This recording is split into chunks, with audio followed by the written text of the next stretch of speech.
Hi students, it's Dr. Marks, and we're going to take a very brief look at inequality in the country of South Africa.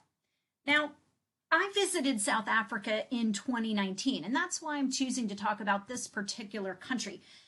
And I didn't realize it before I went to South Africa, but once I got there, I realized it's one of the most economically interesting places that I've ever been. Now, if you don't know anything about South Africa, you do need to know that it's the richest nation in Africa, but it's not actually a rich country, despite the way it looks. So interestingly, when I was there, I thought it was a developed country. But United Nations actually categorizes South Africa as a developing nation. So if you look at the right, you've got South Africa circled there for you in red, and it is a developing nation. But again, it doesn't feel like one at all to the average person who visits South Africa. And I had no idea. I thought that I was traveling in the developed world because it just doesn't look like a developing nation. Those of you that know me know that I take programs to Costa Rica. I do a study abroad in Thailand. I travel all over the world in the developing world. And South Africa just doesn't look the same to me. South Africa actually looks very modern, and cities are similar to those in the United States in that they have modern buildings and nice houses. They have a very solid infrastructure.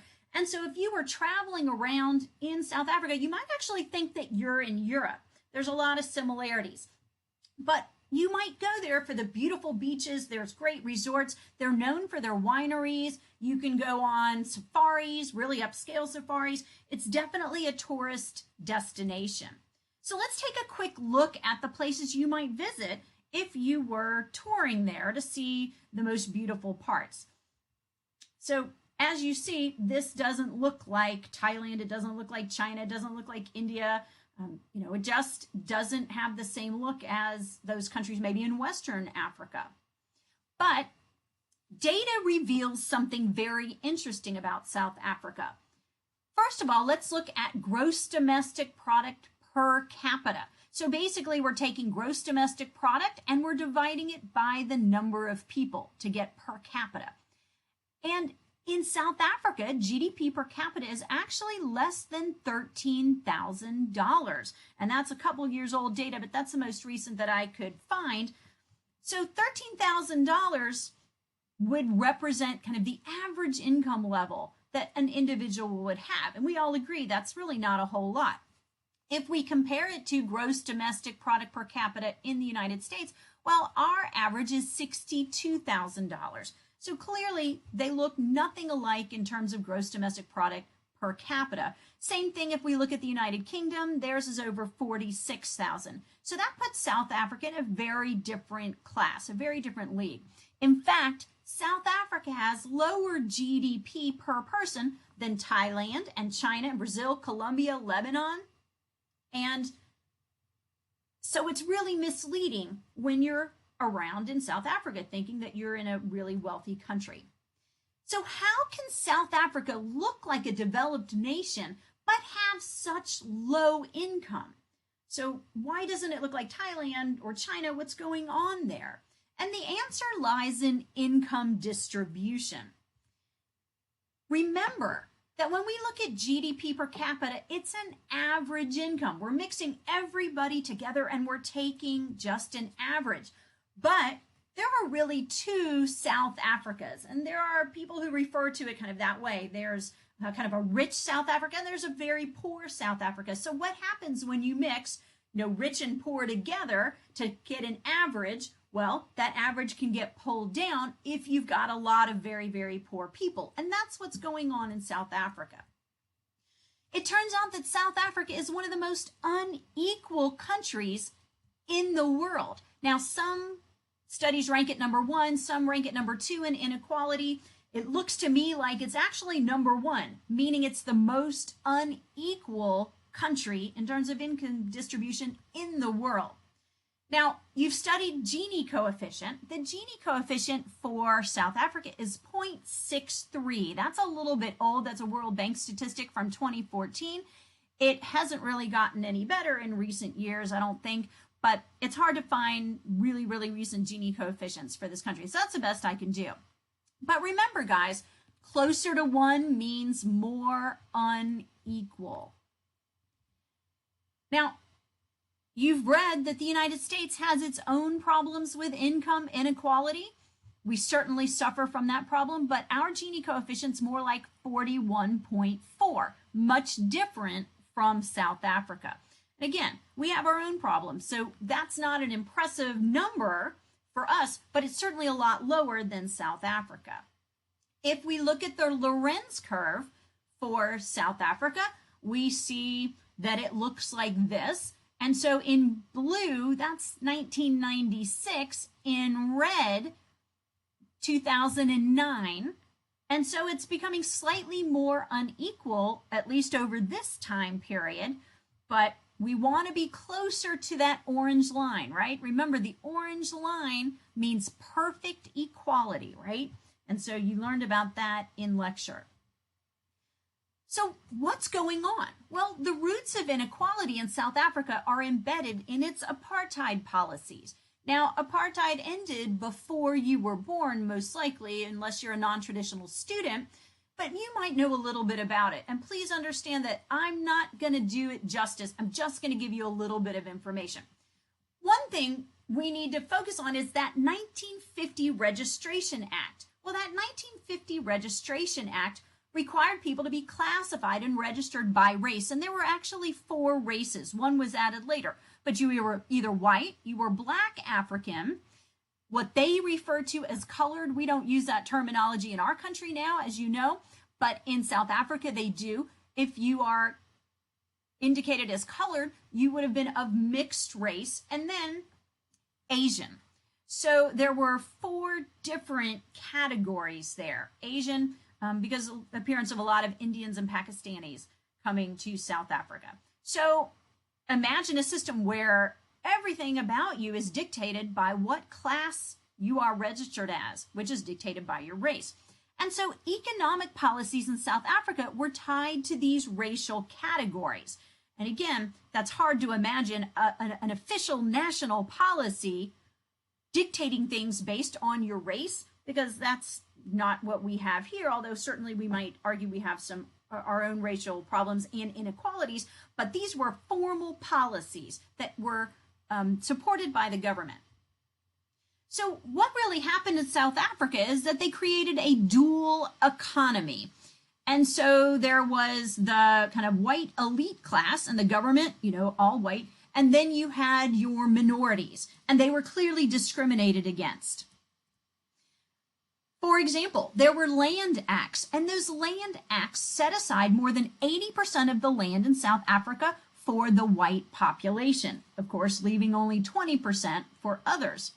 Now, minorities were forcibly removed from their homelands that were in these areas that were designated only for whites, and they were moved to what's called townships. And I'm going to show you some pictures of townships in a moment, and they're highly impoverished, incredibly substandard areas.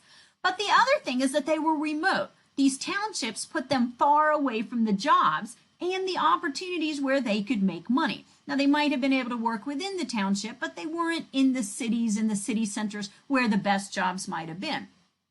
Now, these townships still exist today. Apartheid has ended, and so people aren't required to live there, but people still do live there. And part of the problem is they're trapped in this situation of poverty. So here are some examples of townships, and you can see it looks like a shanty town, right? You've got incredibly substandard housing, and it just goes on as far as the eye can see. And you can drive literally right by these. There's actually one that's open, or maybe more than one that's open for tourism now, because they want to educate people about the treatment of minorities during apartheid. But you can appreciate that if you grew up this way and you were racially and economically discriminated against, how do you get out of this trap, right? So here on the left, you see a barber shop that we poked our head into when we were in the Langa township. It's really just incredible to see. Now, if you were non-white, you couldn't enter cities after work hours because they were designated for the whites. So they were restricted.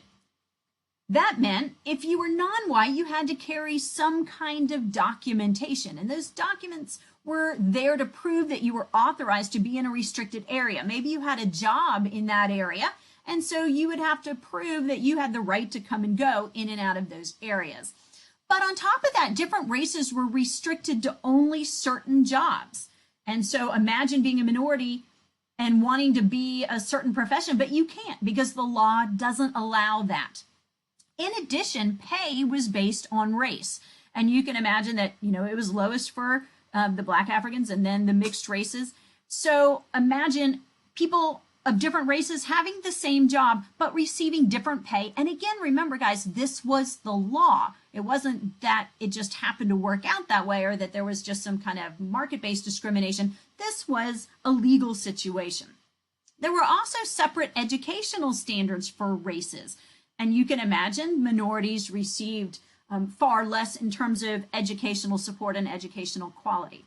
Now, luckily, apartheid policies were repealed in 1990 and 1991, and in 1993, South Africa adopted a new constitution, and it repealed those actions and those activities and those laws that created this inequity. And as you probably know, Nelson Mandela became the first Black president. And he had spent years in prison for being an activist. But we need to ask the question, has South Africa really changed that much since its apartheid roots? And the data suggests no. So let's take a look at this income distribution on the right. And blue is South Africa, and it's being compared to the red, which is a bunch of different emerging nations that are kind of put together. Now, let's look at that very end tail for the blue distribution for the highest 20%. Look how big it gets. So what does that tell you? It tells you that a huge amount of the wealth is in the hands of the highest 20% income earners. And I'd be willing to bet that that's going to correlate with race. It does. Now, even today, there's all kinds of economic problems in South Africa that make it hard to close the inequality gap. Unemployment is over 29%. Guys, so think about it. That means that almost, 1 in 3 people do not have a job. Now, this was the best data that I could find, but in 2015, 39% of Black South Africans were unemployed, compared to only 8.3% of white South Africans being unemployed. So we see unemployment more heavily focused in the minority communities. And as the third bullet says, it's especially problematic for younger South Africans. Now, the poverty rates are around 40%. And again, I can't find quite the most updated data for that I liked, that I thought was reliable, but this is still good. So poverty rates of 40% in 2015, that's incredible.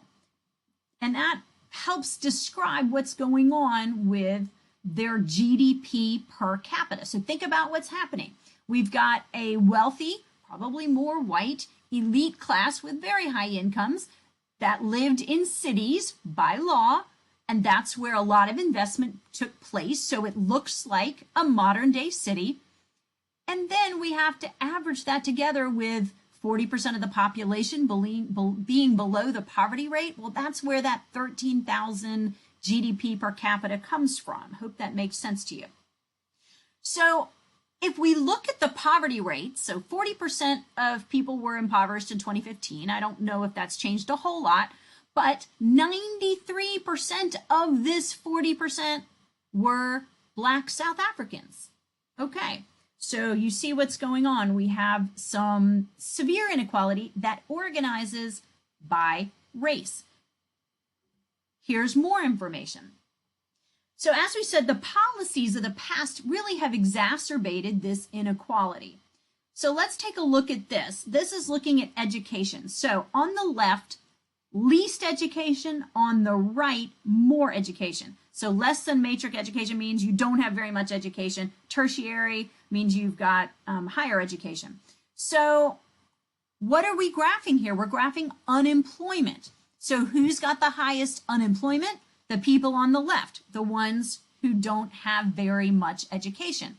And what do you think class, what classes do you think that would be? The minorities, right?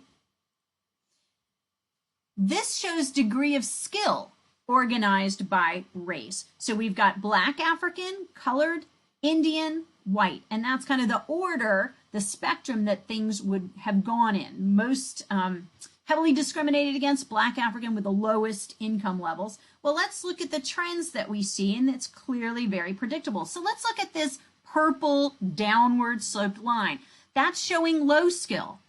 So we see a lot more low skilled people in the Black African class, followed by the colored, followed by the Indian Asian, and the least amount of people that are low skilled are white.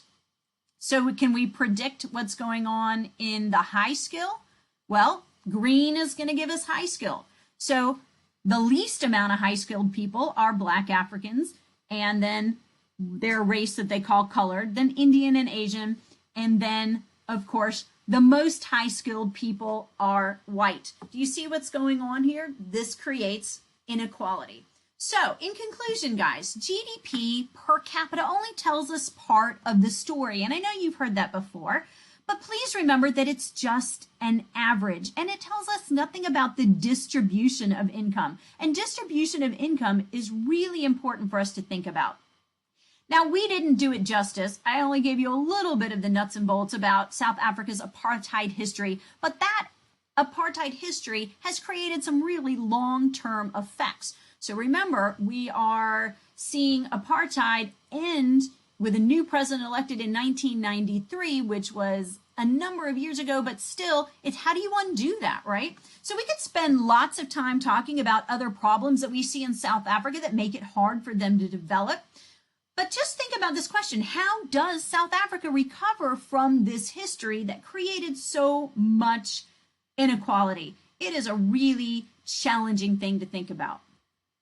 How do they rebound economically? We're not going to answer those questions, but as we move into our next units, when we start thinking about institutions, please reflect back on this unit on South Africa, this really, really brief unit on South Africa, and think about the connection between policies, institutions, and prosperity. Thanks for listening, guys, and have a great day.